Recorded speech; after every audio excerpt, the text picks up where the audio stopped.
When determining the appropriate size of a grounding conductor, it's essential to refer to the National Electrical Code, commonly known as the NEC. The NEC provides guidelines for electrical installations to ensure safety and compliance. In this instance, the initial service was considered a 400 amp service but has been reclassified as a 300 amp service by the power company.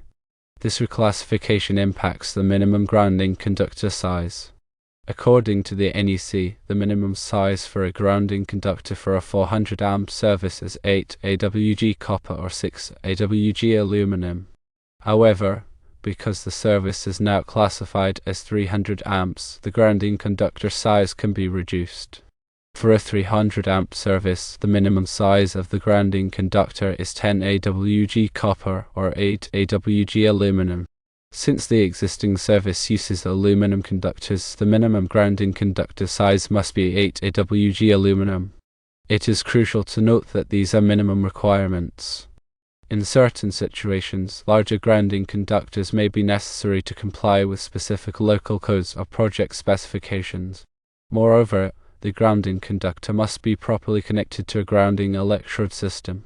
This system typically includes grounding rods, metallic water pipes, or other approved grounding electrodes. The connection points must be clean and free of corrosion to ensure effective grounding. Grounding is a critical safety measure that protects against electrical shock and equipment damage.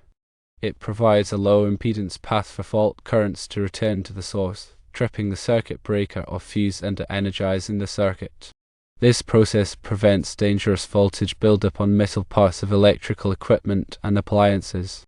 In summary, to determine the appropriate grounding conductor size, you must accurately assess the service amperage as determined by the local utility provider. Consult the NEC tables to identify the minimum grounding conductor size based on the service amperage and conductor material used. Ensure proper connections to the grounding electrode system and adhere to all local electrical codes and regulations. It is always recommended to consult with a qualified electrician for electrical installations to ensure safety and compliance with applicable codes. The electrician will verify the existing conditions of your electrical system, perform necessary calculations, and provide guidance on the appropriate grounding methods. Doing so minimizes the risk of electrical hazards and ensures the longevity and safety of your electrical system. Remember that electrical codes are periodically updated, so it's important to refer to the most current edition of the NEC and any applicable local amendments. Staying informed about the latest electrical codes and best practices is essential for safe and effective electrical installations. Grounding electrode systems should have an earth resistance that meets the requirements of NEC 250.56. If the grounding electrode consists of a ground rod, pipe, or plate and the resistance to ground exceeds 25 ohms, it must be augmented by an additional electrode. The two electrodes must be separated by at least 6 feet. Grounding electrode conductors connect the grounding electrode to the equipment grounding bus and the neutral bus at the service equipment. The size of the grounding electrode conductor is determined by NEC Table 250.66, based on the size of the service entrance conductors. Equipment grounding conductors provide a path for fault current to return to the source, tripping the overcurrent protection device.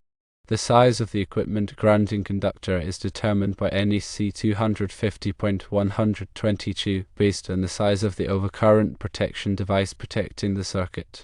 Bonding ensures that all metal parts of an electrical system are at the same electrical potential. This minimizes the risk of electric shock. Bonding is required for metal water pipes, metal gas pipes, metal conduit, and metal enclosures. Bonding jumpers are used to connect these metal parts together. Surge protection devices, or SPDs, protect electrical equipment from voltage surges caused by lightning or other electrical disturbances. SPDs should be installed at the service entrance and at sensitive electronic equipment. SPD divert the surge current to ground, preventing damage to equipment. Ground fault circuit interrupters, or GFCIs, protect against electric shock by detecting ground faults. GFCIs trip a circuit when a ground fault is detected, interrupting the flow of electricity and preventing electric shock. GFCIs are required in wet locations such as bathrooms, kitchens, and outdoor areas. Arc fault circuit interrupters, or RFCIs, protect against fires caused by arcing faults. RFCIs trip a circuit when an arcing fault is detected, interrupting the flow of electricity and preventing a fire. RFCIs are required in dwelling unit branch circuits supplying bedrooms, living rooms, and other areas. Proper grounding and bonding are essential for electrical safety. They protect against electric shock, equipment damage, and fires. It is important to follow the NEC and local electrical codes when installing and maintaining electrical systems. Regular inspections and testing of electrical systems can help identify potential hazards and ensure that they are functioning properly. Remember that working with electricity can be dangerous, and it is always best to consult with a qualified electrician if you have any questions or concerns. The goal of grounding is to provide a low impedance path for fault current to return to the source, thereby facilitating the rapid operation of overcurrent protection devices like circuit breakers or fuses. This ensures that a dangerous fault condition is quickly cleared, minimizing the risk of electrical shock or fire. Grounding electrode conductors connect the grounding electrode system to the service equipment. The size of the grounding electrode conductor is determined by the size of the service entrance conductors in accordance with NEC Table 250.66. The equipment grounding conductor provides a path for fault current from electrical equipment back to the service equipment. The size of the equipment grounding conductor is determined by the size of the overcurrent protection device protecting the circuit, in accordance with NEC 250.122. Bonding is the process of connecting all metal parts of an electrical system together to create an electrically conductive path. This ensures that all metal parts are at the same electrical potential, minimizing the risk of electric shock. Bonding is required for metal water pipes, metal gas pipes, metal conduit, and metal enclosures. The NEC specifies requirements for bonding these metal parts, including the size of bonding jumpers and the methods of connection. Surge protection devices, or SPDs, are designed to protect electrical equipment from transient voltage surges caused by lightning, utility switching, or other electrical disturbances. SPD divert the surge current to ground, preventing it from damaging sensitive electronic equipment. SPD are typically installed at the service entrance and at branch panel locations. Ground fault circuit interrupters, or GFCIs, are designed to protect people from electric shock. GFCIs detect ground faults, which occur when current leaks from a circuit to ground. When a ground fault is detected, the GFCI trips the circuit, interrupting the flow of electricity and preventing electric shock. GFCIs are required in wet locations such as bathrooms, kitchens, and outdoor areas. Arc fault circuit interrupters, or RFCIs, are designed to protect against fires caused by arcing faults.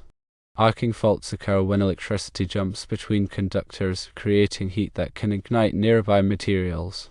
RFCIs detect arcing faults and trip the circuit, interrupting the flow of electricity and preventing a fire.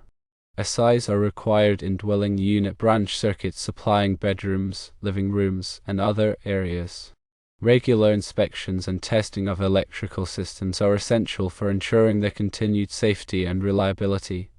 Inspections can identify potential hazards, such as damaged wiring, loose connections, or overloaded circuits.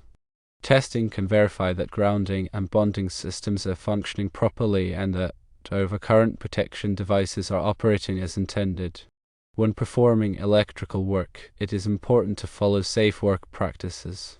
Always energize circuits before working on them, and use appropriate personal protective equipment, such as insulated gloves and safety glasses. If you are not qualified to perform electrical work, it is best to hire a licensed electrician. Working with electricity can be dangerous, and it is important to take all necessary precautions to protect yourself and others. Electrical systems are governed by a complex set of codes and standards, including the NEC, state electrical codes, and local electrical codes. These codes and standards are designed to ensure the safety and reliability of electrical systems. It is important to be familiar with the applicable codes and standards before performing any electrical work. The NEC is updated every 3 years, so it is important to stay current with the latest requirements. Changes to the NEC can affect the design, installation, and maintenance of electrical systems.